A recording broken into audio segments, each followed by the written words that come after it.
VOA Afrique.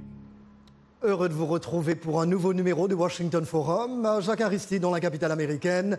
Plein feu cette semaine sur la guerre en Syrie et le renforcement de l'engagement américain. Les États-Unis ont décidé de déployer un nombre très limité de militaires sur le sol syrien dans la lutte contre le groupe État islamique, peu après le début de l'offensive russe en soutien à Bachar al-Assad. S'agit-il d'une inflexion dans la stratégie américaine? Et quid du rôle de la Russie de Vladimir Poutine? Décryptage.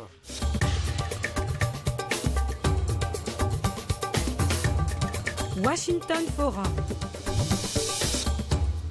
Bienvenue et mille merci pour votre fidélité à la VOA. Nos invités répondront tout à l'heure à ces questions et bien d'autres encore sur le drame syrien, une tragédie humaine qui se joue depuis 4 ans maintenant. D'emblée, un récapitulatif des derniers efforts sur le front international pour tenter d'en trouver une issue. Le compte-rendu d'Éric Manirakiza. À la surprise générale, la Russie s'est engagée dans la guerre en Syrie en soutien à Bachar al-Assad.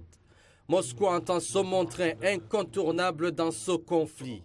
L'aviation russe a déjà bombardé des milliers de cibles de l'organisation État islamique selon le ministère russe de la Défense. Mais Washington accuse Moscou de viser les rebelles soutenus par l'Occident et qui combattent le régime Assad. En marge de la dernière Assemblée générale des Nations Unies à New York, le tête-à-tête froid entre Barack Obama et Vladimir Poutine sur ce dossier syrien n'a pas non plus dégagé de consensus. L'homme fort du Kremlin a défendu son action. И если бы мы позволили, извините за моветон, схомячить эту Сирию... Sans la lutte en Syrie, les gens armés de Kalachnikov seraient sur notre territoire depuis longtemps. Mais en les combattant de loin, nous pouvons aider Assad à les vaincre. Поможем президенту Асаду с ними бороться. Quoique l'entrain de la Russie en guerre ait provoqué la colère de la Maison-Blanche, Barack Obama n'entend pas changer de stratégie. Il maintient aussi le départ du président Assad comme préalable. Vaincre le groupe État islamique en Syrie requiert un nouveau leader et un gouvernement inclusif qui unit le peuple syrien dans la lutte contre les groupes terroristes. À Vienne, l'Iran a été associé pour la première fois aux discussions sur la Syrie avec les États-Unis, la Russie et la France.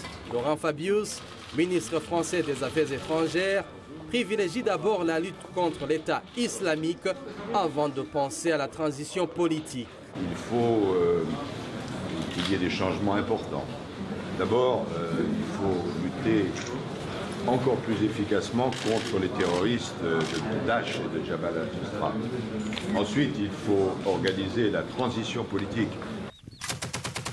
Dans son effort de renforcer les capacités militaires des rebelles contre l'État islamique, le président Obama a autorisé le déploiement d'un groupe de soldats des forces spéciales dans le nord de la Syrie. Le porte-parole de la Maison-Blanche, Josh Earnest, a clarifié cette décision. La réalité est que notre stratégie militaire en Syrie n'a pas changé. L'essentiel pour nous en Syrie est de former les forces rebelles du pays sur leur propre territoire. Cette guerre découlant des manifestations pro-démocratie de 2011 inspirées du printemps arabe a provoqué un séisme humanitaire dans le monde. L'Europe en paie aujourd'hui un lourd tribut. Éric Manirakiza, merci. L'heure maintenant d'entrer dans le vif du sujet avec nos invités. En direct d'Ottawa au Canada, professeur Serge Banyongen, expert en relations internationales, chargé de cours à l'école d'études politiques de l'Université d'Ottawa. Et via Skype de Paris, Alain Rodier, directeur de recherche chargé du terrorisme et de la criminalité, organisé au sein du Centre français de recherche sur le renseignement. D'abord, parlons du crash samedi dernier d'un avion russe en Égypte qui a fait 224 morts. Pour Londres, une bombe pourrait être à l'origine du drame. D'ailleurs, un groupe se réclamant du groupe État islamique avait déjà revendiqué la destruction de l'appareil en représailles à l'intervention russe en Syrie. Alain Rodier, si la thèse de l'attentat se confirmait, serait-ce un revers pour Vladimir Poutine ? Non, pour Vladimir Poutine, pas tout à fait, bien qu'il apprécie peu, parce que effectivement, ça risque de pousser un petit peu la population russe à s'opposer à l'intervention du pays en Syrie, mais c'est surtout un revers pour le régime égyptien qui, malheureusement, ne contrôle pas bien la situation sécuritaire dans le Sinaï. Et d'ailleurs, il faut dire que le Caire et Moscou ont rejeté ces déclarations de Londres. Alors encore une fois, si la piste de l'attentat s'avérait, que signifierait un tel développement pour l'Afrique, où les djihadistes de l'EI ont multiplié leurs franchises, dont en Égypte et en Afrique de l'Ouest, avec Boko Haram lui ayant fait allégeance? Alain Rodier? Oui, alors pour l'Afrique, c'est un petit peu comme pour le reste du monde. C'est-à-dire que la nouveauté, si c'est confirmé, c'est que l'État islamique pourrait commencer à s'en prendre à des cibles différentes que précédemment, parce que précédemment, il était surtout concerné par le combat qu'il menait en Syrie et en Irak, et dans ces différentes provinces, entre guillemets, à l'étranger, donc dans le Sinaï, effectivement au Nigeria, effectivement en Libye, mais il ne visait pas directement des cibles extérieures, comme ça était le cas donc à Sharm el-Sheikh. Donc on pourrait craindre une multiplication de ce type d'action dans d'autres pays, dont ceux dont je viens de citer, mais ailleurs également. Et ça, c'est extrêmement inquiétant. Alors, il faut dire que Moscou n'entend pas se laisser intimider. Le gouvernement russe affirme que son intervention en Syrie n'est pas momentanée, que la campagne, au contraire, pourrait durer 3 à 4 mois, et même au-delà. Serge Banyongen, cette offensive russe complique-t-elle davantage ce conflit syrien? Est-elle tout simplement un danger pour la suite des événements, tant sur le plan politique que diplomatique?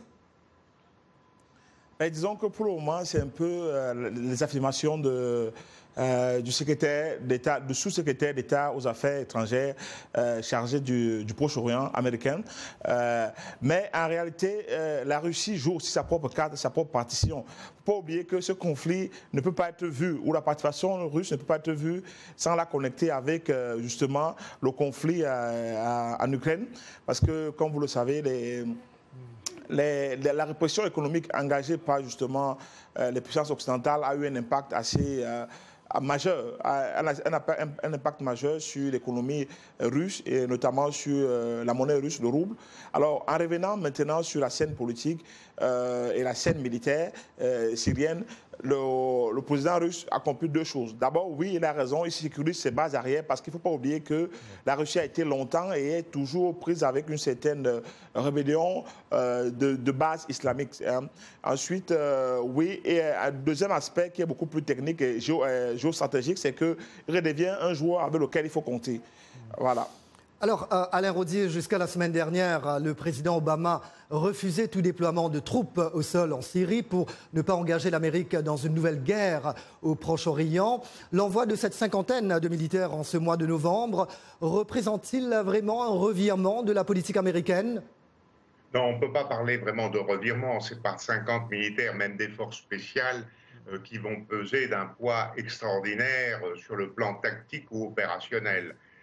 Cela dit, la politique qu'ils sont en train de mener, ils l'appellent la politique des 3 R.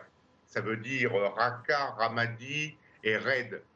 Je résume, ils souhaitent que des mouvements d'opposition syriens reprennent Raqqa, la capitale entre guillemets de l'État islamique situé donc en Syrie, que l'armée irakienne reprenne Ramadi, qui est dans la province ouest du pays et qui est un fief un petit peu de l'État islamique. Et le 3e R, c'est raid, c'est-à-dire mener des raids offensifs comme ceux qui ont permis en Irak de libérer 70 prisonniers il y a environ une dizaine de jours. Donc c'est cette volonté un petit peu offensive qui est nouvelle, qui va être appuyée par des frappes plus ciblées. Je veux prendre pour exemple l'arrivée d'avions A-10. Ce sont des avions qu'on appelle des croqueurs de chars, c'est-à-dire ce sont des avions qui sont destinés à tirer vraiment au sol, au plus près des troupes, pour accompagner les offensives que je viens de désigner. Donc c'est ce côté un petit peu plus offensif qui est de mise, mais ce ne sont pas les 50 membres des forces spéciales qui vont vraiment faire basculer le rapport des forces. Alors, et pour le préciser encore une fois, ces hommes sont dépêchés sur le terrain rien que pour encadrer les combattants kurdes dans leur lutte contre les terroristes du groupe État islamique et n'auront pas de mission de combat, comme l'a bien fait ressortir Josh Earnest, porte-parole de la Maison-Blanche. Mais Serge Banyongen, au vu du chaos qui prévaut dans la région, le gouvernement américain sera-t-il finalement contraint à déployer davantage de troupes en Syrie ? Mais je pense que ce n'est pas quelque chose d'envisageable. Il faut déjà préciser la nouvelle reconfiguration de la lutte américaine. C'est que depuis septembre 2014, il y a eu plusieurs frappes et ces frappes ont eu un succès plus ou moins mitigé. Alors, en toute stratégie, il est normal que cette approche soit révisée et qu'elle soit beaucoup plus stratégique, comme l'a expliqué M. Alain Rodier. Oui. Alors, il ne faut pas aussi oublier que, contrairement aux Russes, les Américains, le coût de la vie humaine est beaucoup plus durement perçu chez les Américains. Donc, envoyer les troupes au sol dans une mission de combat, c'est aussi prendre le risque de revoir les fameux cercueils qu'on n'a pas vus durant la présidence de George Bush et qu'on a revus durant la présidence d'Obama. C'est prendre le risque aussi pour le président de la République d'appeler les familles et pour leur dire que leur être cher est mort. C'est ce genre de risque que les Américains ne sont plus prêts à payer. Cependant, et Serge, pour bon nombre de commentateurs, le déploiement américain est une réplique à l'intervention militaire de la Russie en Syrie, entamée le 30 septembre dernier avec des bombardements aériens. Quant au sénateur américain John McCain, rival de Barack Obama à la présidentielle de 2008, il qualifie la décision de Washington trop tardive et insuffisante, qui risque, d'après lui, d'éroder la crédibilité de l'Amérique. Partagez-vous cet avis, Serge ? Pas tout à fait, parce qu'il y a quelque chose de très précis à dire, deux choses importantes. La première des choses, c'est que les nouvelles guerres sont des guerres dites asymétriques qui sont très compliquées. Je ne suis pas sûr, peut-être le professeur Rodier va me démentir, qu'il puisse y avoir une victoire clausewitzienne, c'est-à-dire qu'une victoire militaire absolue. Je pense qu'il y a d'autres mécanismes aujourd'hui pour pas gagner la guerre, mais peut-être imposer la paix sous d'autres formes. Donc, l'Amérique joue sur plusieurs leviers et peut-être il faut faire une précision Serge, qui est un peu celle de John McCain. Je m'excuse de vous interrompre. Alors, mais est-ce une façon également pour Barack Obama de faire taire les critiques selon lesquelles il n'aurait pas de stratégie en Syrie ? Disons que pour le moment, la stratégie de Barack Obama en Syrie n'a pas marché. N'ayons pas peur de le dire, c'est-à-dire que ça fait 1 an et peut-être 1 mois qu'il y a des frappes en Syrie de façon à contenir l'État islamique. Mais l'État islamique n'a pas vraiment été contenu. Elle est toujours présente dans le nord et le nord-ouest, nord-est de la Syrie, notamment à Kobané. Et même à Homs. Le vrai problème, c'est que, comme je le disais, vous avez parlé de l'historique dans votre journaliste. Justement, il est difficile de voir une victoire militaire absolue, une victoire dite clausewitzienne dans cette guerre. Dans ces cas-là, il est question de mettre un peu de l'eau dans son vin, de rapporter les choses. Ouais. Le plus important pour Barack Obama et pour l'opinion publique américaine, c'est justement de mettre un terme à l'expansion de l'État islamique. Sauf que le problème de l'Europe, par exemple, c'est que c'est les réfugiés qui y vont. Et l'Europe, et d'ailleurs, on va en parler tout à l'heure. Par le régime. Oui. Et d'ailleurs, il y a des critiques contre le président Obama, mais le président Obama lui-même a jugé ces frappes russes contre-productives. D'ailleurs, les services de renseignement britanniques ont trouvé que seuls 5% de ces raids avaient visé les combattants de l'EI et que la majorité des frappes avaient en fait tué des civils et ciblé l'opposition modérée soutenue par les Occidentaux et qui cherche à renverser Bachar al-Assad. Serge, le gouvernement de Vladimir Poutine cherche-t-il tout simplement à protéger Assad et à travers lui ses intérêts dans cette région? Vous avez fait allusion à cela tout à l'heure. Oui, absolument, mais il faut dire qu'on est ici dans un jeu politique où il y a d'autres personnes, d'autres acteurs qui sont entrés en jeu. Et les Russes n'ont pas les mêmes intérêts que les Occidentaux. Les Russes, leur intérêt, c'est vraiment... je ne pense pas à la protection d'Assad. À mon avis, Assad est un pion qu'il joue. Il pourrait le lâcher à un moment ou l'autre. Mais ça leur permet vraiment de revenir et surtout de contrarier les Occidentaux. Pendant très longtemps, les Russes n'étaient pas des acteurs dans l'équation. Ils sont de retour dans l'équation en soutenant Assad, quelle que soit la forme. Ils permettent justement non seulement à Assad de revenir comme maître du jeu, comme un des acteurs clés, mais aussi à eux d'être une partie prenante. Vous savez que le 20 octobre dernier, il y a eu des accords, il y a eu une rencontre entre les États-Unis et la Russie pour essayer justement de déterminer la nature des frappes. Et là encore, il faudrait dissocier entre les faits sur le terrain et la rhétorique politique dans les deux camps. Voilà, s'il vous plaît, n'allez nulle part ailleurs. À venir, les commentaires à Facebook. Nous irons également en RD Congo, où se trouve en ce moment notre collègue Roger Muntu. Vous saurez tout à l'heure. Washington Forum revient après une petite pause.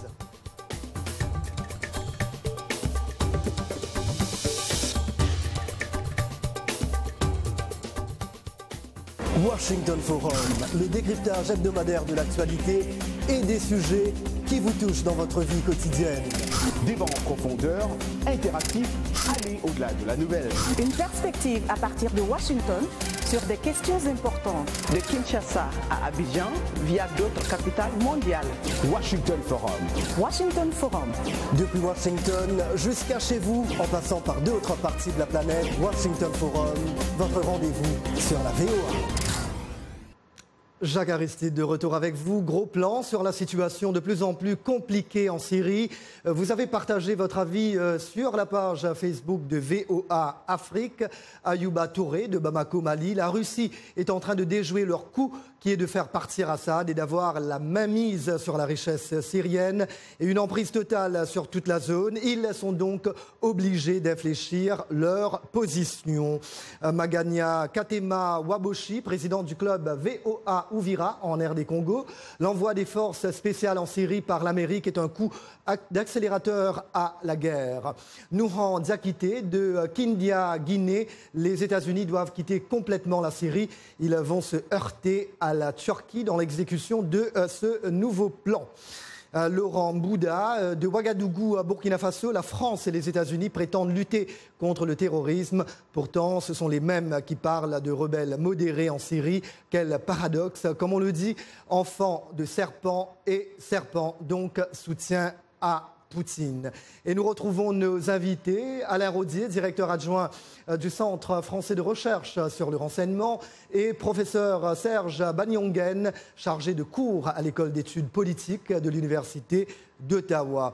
Alors, les récents pourparlers de Vienne sur l'avenir de la Syrie et de son président Bachar al-Assad n'ont rien donné. Le secrétaire général de l'ONU, Ban Ki-moon, a jugé inacceptable que le sort d'Assad prenne en otage tout le processus de négociation pour mettre un terme à cette guerre. Alain Rodier, en l'état actuel des choses en Syrie et au vu du chaos en Irak de l'après Saddam Hussein et de même qu'en Libye post-Muammar Kadhafi, Assad fait-il partie de la solution ou demeure-t-il le cœur du problème ? Non, Assad n'est pas au cœur du problème. Bon, on veut un petit peu le présenter comme ça, mais je rappelle que ce n'est pas lui tout seul qui dirige la Syrie, c'est le clan Assad. Bon, je voulais revenir aussi un petit peu sur ce qui avait été dit auparavant. C'est vrai que les Américains disent que les frappes russes n'ont frappé que 5% de djihadistes de l'État islamique. Mais il faut bien voir que les frappes russes ont surtout tapé des mouvements qui sont très proches d'Al-Qaïda. Et je rappelle que Al-Qaïda, c'est tout de même ce gentil mouvement qui est à la base des attentats du 11 septembre 2001, des attentats de Madrid de 2004 et de Londres de 2005. Donc on ne peut pas dire que les Russes ont tapé que des civils ou des rebelles modérés. Et d'ailleurs, les Russes ont bien demandé aux Américains de leur désigner des cibles. Ils attendent toujours ces informations. Bon, pour revenir effectivement aux négociations qui ont eu lieu à Vienne, qui vont reprendre d'ailleurs d'ici une dizaine de jours, je crois. Bon, c'est bien déjà d'avoir enclenché un processus politique parce que la solution n'est pas militaire et je rejoins tout à fait les conclusions du professeur. Il n'y a pas de solution militaire, il ne pourra avoir qu'une solution politique. Et pour cette dernière, Poutine a été très clair, il n'est pas attaché à la personne d'Assad. Il est fort probable qu'à un moment ou à un autre, il ira prendre une retraite dans un endroit où il n'est pas recherché par la justice. Oui, et d'ailleurs, les Russes ont dit que nous ne sommes pas mariés à Assad. Alors, pour revenir à ce sommet de Vienne, il y a eu la participation inédite de l'Iran, soutien militaire et financier de Bachar al-Assad. Alors, Serge, les États-Unis et leurs alliés peuvent-ils trouver un compromis avec Téhéran sur la Syrie ? Ben, il faut dire que c'est le retour de plus en plus progressif, c'est une étape après une autre justement de l'Iran sur la scène internationale comme joueur sur la scène internationale après les accords qu'il y a eu entre l'Iran et les puissances occidentales sur justement la question du nucléaire civil iranien. Ouais. Alors oui, les Iraniens sont justement une puissance régionale importante et elle ne peut pas faire sans eux. C'est important de les associer à ces négociations et justement de tenir compte de leur point de vue. Je pense que ce serait bien de les associer et de tenir compte de ce point de vue. Mais encore plus loin, en acceptant déjà de faire un pas, en acceptant déjà de compromis, en partant du discours qui est très manichéen du genre État voyou vers un discours plus inclusif, on ouvre aussi la porte à une possibilité de solution politique, comme en parlait le professeur Roger tout à l'heure, pour qu'on comprenne que justement le manichéisme d'un côté les bons et les méchants ne peut pas être la solution dans un conflit aussi complexe que celui-là. Oui, et nous abordons les aspects politiques et diplomatiques, mais c'est un conflit qui a tué environ 250 000 personnes et contraint un nombre important des 22 millions de Syriens à quitter leur domicile. Et d'ailleurs, nous voyons les chiffres à l'écran. L'ONU parle de plus de 4,2 millions de réfugiés, un exode massif qui a amplifié de manière vertigineuse la crise des migrants en Europe. Est-ce à dire, Alain Rodier, que tous les acteurs engagés dans le bourbier syrien ont intérêt à trouver une sortie de crise bien vite ? Je crois que tout le monde a intérêt à trouver une solution rapide parce qu'effectivement, cela est en train de dégénérer en ce moment. Mais de toute façon, il faut replacer le conflit syrien dans un cadre beaucoup plus large, dans le cadre du Proche-Orient et même au-delà, dans un cadre d'affrontement entre Washington et Moscou, de toute façon également. Mais il y a tout de même effectivement des points positifs. Et comme le notait monsieur le professeur, les Iraniens sont également tout à fait incontournables dans l'ébauche d'une solution. Mais pour le moment, le problème est tellement complexe qu'on ne comprend pas très bien vers quelle solution on est en train de s'acheminer parce qu'il faut englober donc également des autres problèmes. Le problème irakien en fait également partie. Oui, Serge, très rapidement, ces derniers développements en Syrie, c'est-à-dire les 50 commandos américains et les frappes russes, vont-ils avoir un quelconque impact sur la guerre en Irak voisin ? En Irak, je ne sais pas trop. Il faut savoir que, justement, le caractère asymétrique de la guerre, justement, fait en sorte que l'évolution de l'État islamique n'est pas une évolution classique. Hein? C'est-à-dire qu'on a ici à la fois l'émergence d'un groupe, mais aussi sa capacité à administrer ou à se répandre dans un territoire qui lui-même est un territoire qui est transfrontalier. Donc oui, c'est sûr qu'il peut avoir un recul. Une des étapes, une des choses qui est très connue dans la progression des rébellions, c'est la capacité d'avoir une base arrière.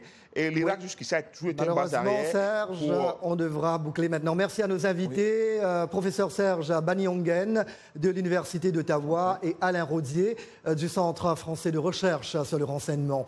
Comme promis, cap sur Kinshasa, où se trouve Roger Muntu. Roger ? Jacques Aristide, bonjour à vous, bonjour aux amis de Washington Forum. Effectivement, nous sommes ici à Kinshasa, place royale. Il y a des voitures qui klaxonnent parce que nous sommes là, évidemment, en train de vous montrer ce qui se passe derrière. Derrière moi, c'est l'hôtel du gouvernement. Jacques, beaucoup de choses à voir ici à Kinshasa. Mais la grande question, Jacques, que nous avons posée à nos téléspectateurs qui regardent ou qui écoutent, nos auditeurs qui écoutent La Voix de l'Amérique ou VOA Afrique, nous avons posé la question, Jacques, de savoir, est-ce qu'ils regardent Washington Forum? Est-ce qu'ils aiment bien Washington Forum? C'est la question que nous avons posée à nos téléspectateurs. Suivez et nous revenons dans un instant, Jacques. Je vois cette émission à la télé, mais souvent, mais je ne prête pas vraiment attention de regarder peut-être 30 ou 1 heure du temps. C'est juste quelques petites minutes là, 5-10 minutes. Ouais, et puis, et c'est sur quelle chaîne que vous regardez? Si j'ai une bonne mémoire, B1, ouais, je crois. Comme David Ngandou, beaucoup d'autres Congolais suivent Washington Forum et ils n'ont pas hésité de nous le dire. Oui, je regarde l'émission chaque jeudi sur B1 Télévision. Et comment tu trouves l'émission, Yann? Oui, je le trouve parfait et j'aimerais qu'on puisse parler aussi de notre pays à l'étranger par rapport à ce que nous vivons ici. Et, vu qu'il y a l'élection 2016 et j'aimerais vraiment qu'on le parle vraiment, que ce soit vraiment l'air sujet sur Washington. Et vous voulez vraiment que ce sujet-là soit couvert. Et vous savez que notre collègue Jacques Aristide couvre déjà la RDC plusieurs fois, mais comme vous l'avez déjà vu. Mais vous voulez qu'il parle beaucoup plus des élections en 2016, c'est ça? Oui, je veux vraiment que non, il parle vraiment, toujours dans ça seulement que non, la RDC, uniquement la RDC et précisément les élections de 2016. Bon, je suis seulement une émission, Washington Forum, mais pas trop, souvent. Parce que j'apprécie beaucoup leur façon de présenter leurs actualités et puis c'est tout. Washington Forum, oui, bien sûr, j'ai suivi une fois seulement. Ouais. C'était par hasard à la télé comme ça, je suivais B1 et puis j'ai trouvé l'émission, bon. Sinon j'ai aimé l'émission surtout. Une fois seulement et vous avez aimé? Oui, une fois seulement et puis j'ai aimé l'émission. Qu'est-ce que vous avez aimé dans cette émission? Ah ben oui, ce qui m'a vraiment choqué, vraiment c'est tout, il parlait de la politique. Vous voyez, j'aime la politique et surtout de chez nous ici et puis un peu partout. Il parlait surtout de la politique du Mali, du Sénégal, un peu partout, quoi. Pour tous ces amis de VOA Afrique, me rencontrer était aussi une occasion de dire bonjour au présentateur de Washington Forum, Jacques Aristide. Bonjour Jacques Aristide. Bonjour Jacques Aristide. Jacques Aristide, bon travail, tu fais du bon boulot, ça va? Bonjour Jacques Aristide, bonjour vraiment, nous sommes à Kinshasa, je vous salue. Merci. En tout cas, merci Roger de la pub gratuite. Je ne dirai pas non à ça. Et d'ailleurs, nous prenons bonne note de tous vos commentaires. Et certainement, nous essayerons de couvrir davantage la RD Congo. Mais évidemment, cette émission couvre l'Afrique de l'Ouest, l'Afrique centrale. Merci à tous nos partenaires. Et d'ailleurs, à Kin, c'est B1. Et nous leur faisons un clin d'œil. Voilà. Chers amis de la VOA, chers amis fidèles de Washington Forum, merci de nous avoir accueillis chez vous encore une fois cette semaine. C'était Jacques Aristide à Washington. Take care. Et d'ailleurs, ne manquez pas, Roger Muntu, il sera à la radio, sur le web, à la télé et il reviendra certainement avec beaucoup d'éléments, beaucoup de sujets pour vous. Voilà, merci et à très bientôt. Take care.